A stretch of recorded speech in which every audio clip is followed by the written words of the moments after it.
परमेश्वर ने शैतान को, जो आज शैतान कहलाता है, उसको जब बनाया था तो वो शैतान नहीं था, वो एक स्वर्गदूत था जो स्वर्ग में परमेश्वर के द्वारा बनाया गया था। जैसे स्वर्ग में बहुत सारे स्वर्गदूत हैं, उसी तरह एक स्वर्गदूत और भी बनाया गया जिसका नाम लूसीफर था, जिसे परमेश्वर ने लूसीफर नाम दिया, उसको बनाया।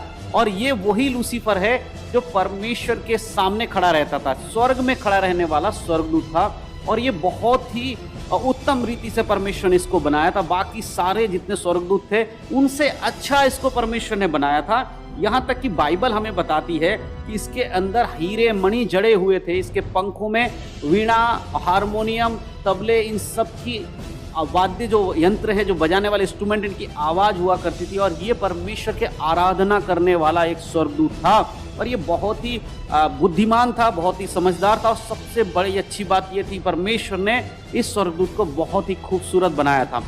बाइबल इस विषय में हमें बताती है, अगर हम यहेजकेल की पत्री को पढ़ते हैं, यहेजकेल की किताब, उसका अगर हम 28 अध्याय को पढ़ेंगे और 28 अध्याय के आप 13-14 आयत को पढ़ेंगे तो वहाँ पर इस प्रकार से लिखा हुआ है। देखिए, मैं आपके लिए पढ़ता हूँ। वहाँ लिखा है, तू परमेश्वर की अदन नामक बारी में था, तेरे पास आभूषण, माणिक्य, पदराग, हीरा, फिरोजी, सुलेमानी मणि, यसाब, नीलमणि और मरकस और लाल सब भांति के मणि और सोने के पहनावे थे। तेरे ढप और बांसुरियां तुझी में बनाई गई थी। जिस दिन तू सिरजा गया था उस दिन वे सभी तेरे तैयार की गई थी। यहाँ दोस्तों, परमेश्वर का वचन साफ रीति से यहाँ कह रहा है कि जब शैतान को, यानी कि जो लूसीफर, उस समय शैतान नहीं था, वो लूसीफर को जब बनाया था, ये सारी चीज़ें परमेश्वर ने उसके अंदर रखी थी। सब कुछ उसी समय बनाया गया था। उसके पंखों में वीणा और मधुर सुर निकलने वाली चीज़ थी और बहुत अच्छी रीति से परमेश्वर ने उसे बनाया। और वो परमेश्वर का उत्तम एक स्वर्गदूत के रूप में बनाया गया था। लेकिन वो बहुत बुद्धिमान था और वो जितने भी स्वर्गदूत थे परमेश्वर की आराधना करने वाले, इन सबका ये लीडर था, जिसकी वजह से सारे जो स्वर्गदूत आराधना करने वाले थे, यहाँ तक कि स्वर्ग की 1/3 स्वर्गदूत इसके अधीन थे और इसकी बातों को मानते थे, क्योंकि ये बहुत ही समझदार था, बहुत ही बुद्धिमान था। और इस बात का घमंड लूसीफर के अंदर आया कि वो बहुत समझदार है, बहुत बुद्धिमान है, बहुत घमंड उसके अंदर आ गया। और इस घमंड की वजह से क्या हुआ कि लूसीफर ने ये सोचा कि मैं परमेश्वर के बराबर बन जाऊं, परमेश्वर के सिंहासन के ऊपर अपने सिंहासन को लगाऊं। ये सोचकर उसने जब अपने मन में ये पाप किया, तब परमेश्वर ने लूसीफर को और जितने भी स्वर्गदूत उसकी आज्ञाओं को मानते थे उन सबको उठाकर पृथ्वी पर गिरा दिया, भूमि पर पटक दिया। लेकिन उससे पहले स्वर्ग में युद्ध हुआ परमेश्वर के स्वर्गदूतों के बीच में और लूसीफर के स्वर्गदूतों के साथ में एक युद्ध हुआ। परमेश्वर की ओर से जो स्वर्गदूत लड़ रहा था, मिकाएल स्वर्गदूत था, और उसके साथ लूसीफर की सेना मिलकर एक युद्ध हुआ, जिसके बाद परमेश्वर ने उस युद्ध में कोई हस्तक्षेप नहीं किया। लेकिन फिर भी परमेश्वर के स्वर्गदूत जो मिकाएल स्वर्गदूत था, उसने लूसीफर और उसके स्वर्गदूतों को हरा दिया, जिसके बाद उसको उठाकर पृथ्वी पर गिरा दिया गया। मेरे प्रियो, उसके बाद इसके मन में, लूसीफर के मन में बहुत सारा बुराई आ गया और वो शैतान का रूप बन गया और उसके अंदर बुराई के सिवा कुछ नहीं था। उसके बुराई होने के कारण उसका रूप, जो पहले परमेश्वर के पास एक अच्छा रूप था, वो बिगड़ गया और वो बुरा बन गया और वो पूरी दुनिया में बुराइयों को आज फैलाता है। अगर हम बाइबल के अनुसार ही देखें तो शैतान का काम करने का तरीका कैसे होता है, वो अधिकतर लोगों को भरमाता है, लोगों को गलत बातें बताता है, लोगों के मन में पाप डालने की कोशिश करता है। आदम की वाटिका में हव्वा के अंदर भी शैतान ने ऐसे ही काम किया था और आज भी लोगों के मन में ऐसे ही काम करता है, लोगों को बहकाता है। वो नहीं चाहता कि कोई भी व्यक्ति यीशु मसीह पर विश्वास करे और स्वर्ग चला जाए, इसीलिए आज भी वो इसी प्रकार लोगों को भरमा रहा है, भटका रहा है। लेकिन मेरे प्रियो, यीशु मसीह एक दिन स्वर्ग से फिर आएंगे इस पृथ्वी पर। आने के बाद शैतान को, बाइबल बताती है, शैतान को पकड़कर बांध दिया जाएगा। जी हाँ, 1000 साल के लिए लूसीफर और उसकी सेना को बांध दिया जाएगा और उन्हें कुंड में डाल दिया जाएगा, बांधकर उन्हें कुंड में डाल दिया जाएगा।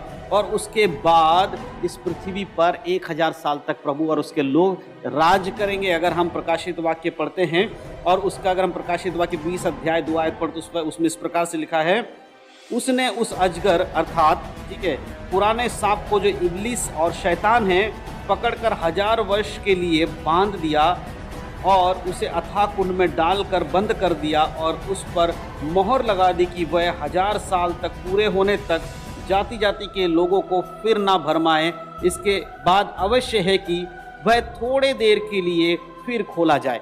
परमेश्वर का वचन कहता है कि शैतान को फिर से बांधा जाएगा और इस पृथ्वी पर 1000 साल तक पवित्र लोग, यानी जो यीशु मसीह के संग स्वर्ग में उठाए जाने वाले लोग हैं, वो इस पृथ्वी पर यीशु मसीह के संग आएंगे और इस पृथ्वी पर राज्य करेंगे 1000 साल तक। और तब तक इस पृथ्वी से शैतान को बांधकर, उसके दूतों को बांधकर 1000 साल के लिए अथाह कुंड में डाल दिया जाएगा। और उसके बाद फिर से जब छोड़ा जाएगा तो बहुत लोगों को ये शैतान भरमाएगा और यीशु मसीह के विरोध में खड़ा करेगा। और फिर अंत में परमेश्वर सबको नाश करके, जो भी शैतान की आज्ञाओं पे चलते तो उन सबको और शैतान को उठाकर हमेशा हमेशा के लिए अथाह कुंड और आग की झील यानी कि दूसरी मृत्यु में डाल देगा। और उसके बाद कभी भी मनुष्य के जीवन में कोई पाप करने वाला व्यक्ति, भरमाने वाला व्यक्ति या शैतान नहीं आएगा। फिर अनंत अनंत काल तक मनुष्य परमेश्वर की योजना के अनुसार चलेंगे। पृथ्वी पर जब रहेंगे वो आनंद का जीवन रहेगा, स्वर्ग में रहेंगे वो आनंद का जीवन रहेगा। ये बात याद रखिए। इसीलिए शैतान जो है वो अपने स्वभाव से शैतान बना है। परमेश्वर ने उसे शैतान करके नहीं बनाया था। परमेश्वर ने उसे एक अच्छा स्वर्गदूत बनाया था, लेकिन उसके खुद के घमंड ने, उसकी खुद की अच्छाई जो उसके अंदर घमंड बन गई, उस वजह से उसने परमेश्वर के विरोध में पाप किया। और जब वो स्वर्ग से निकाला गया तब उस लूसीफर वही शैतान बन गया। और आज वो लोगों के अंदर काम करता है कि कोई भी व्यक्ति इस संसार में यीशु मसीह को ग्रहण ना करे। इसीलिए वो संसार की बहुत सारी चीज़ों को दिखाकर लोगों को भरमाता, पैसा, धन, दौलत, शोहरत, इज्जत, दुनिया की अच्छी अच्छी वस्तुओं को दिखाकर भरमाता ताकि कोई यीशु के पास ना आ जाए। ऐसा ही शैतान ने यीशु मसीह के साथ भी किया था। उन्हें ले जाकर बहुत संसार की चीज़ों को दिखाकर क्या कहा था कि ये सब कुछ मैं तुझे दे दूंगा यदि तू मुझे दंडवत करे तो यीशु मसीह ने वहाँ पर क्या किया था? यीशु मसीह ने वचन के द्वारा उससे कहा था, तू अपने प्रभु परमेश्वर को छोड़ किसी और को दंडवत नहीं करना। इसी प्रकार आज भी मनुष्य के जीवन में शैतान इस संसार की भौतिक चीज़ों को दिखाकर भरमाना चाहता। लेकिन यदि आपके जीवन में यीशु मसीह का वचन है तो आप शैतान से बच सकते हैं। मेरे प्रियो, याद रखिए, बिना यीशु के कोई भी स्वर्ग नहीं जा सकता। यदि आपने अभी तक यीशु मसीह को अपने उद्धारकर्ता के रूप में ग्रहण नहीं किया है तो ग्रहण कर लीजिए, क्योंकि एक दिन यीशु मसीह आने वाले हैं। और अगर उस समय आप यीशु के साथ नहीं जाएंगे तो आप शैतान के संग नरक में डाले जाएंगे। इसीलिए मेरे प्रिय भाई बहनों, जो आपने यीशु मसीह को अभी तक ग्रहण नहीं किया, यदि आप पहली बार यीशु मसीह के बारे में सुन रहे हैं, मैं आपको बताना चाहता हूँ, मार्ग, सत्य, जीवन यीशु है। कोई भी यीशु मसीह के बिना स्वर्ग नहीं जा सकता, ऐसा बाइबल हमें बताती है। इसीलिए ज़रूरी है कि हर एक व्यक्ति अपने मन फिराए और यीशु पर विश्वास करे ताकि वो अनंत काल की मृत्यु से बच जाए।